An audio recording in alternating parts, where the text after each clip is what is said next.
오늘 설교의 제목은 질서 있는 교회입니다.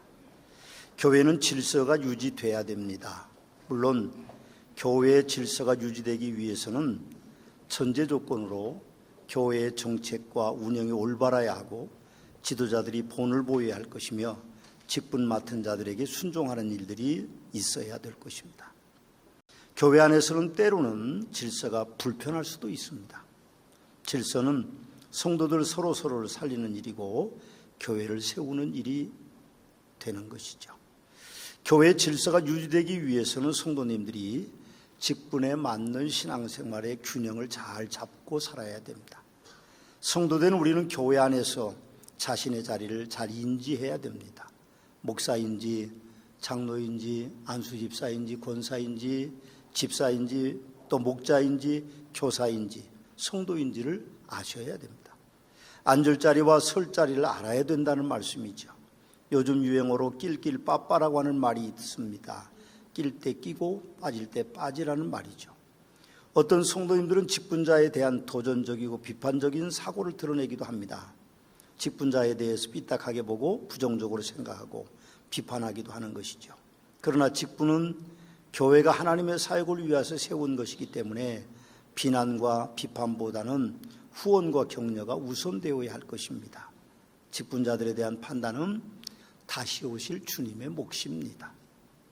사도 바울께서는 고린도서 4장에서 사람이 마땅히 우리를 그리스도의 일꾼이요 하나님의 비밀을 맡은 자로 여길지어다.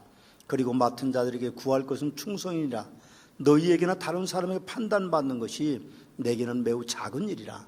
나도 나를 판단하지 아니하노니 내가 자책할 아무것도 깨닫지 못하나 이로 말미암아 의롭다함을 얻지 못하노라. 다만 나를 심판하실 이는 주신이라고 그렇게 말씀하고 있습니다.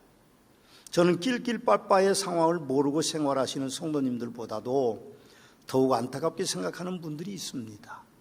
그것은 직분자들이 자기의 직분에 대한 이해와 소양과 열정이 부족해서 직분에 대한 헌신, 소임, 책임감이 없다는 데 있는 것입니다.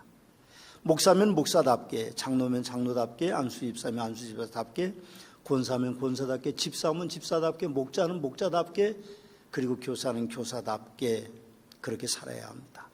적어도 직분을 맡지 않은 성도보다는 더 신중해야 되고, 적어도 직분을 맡지 않는 성도보다는 더 생각을 많이 해야 되고, 그리고 더 많이 충성하고 더 많이 헌신해야 될 것인데, 그런저런 생각도 없이 직분 맡고 사는 분들이 너무 많다는데 저는 참 안타까움을 가지고 있습니다.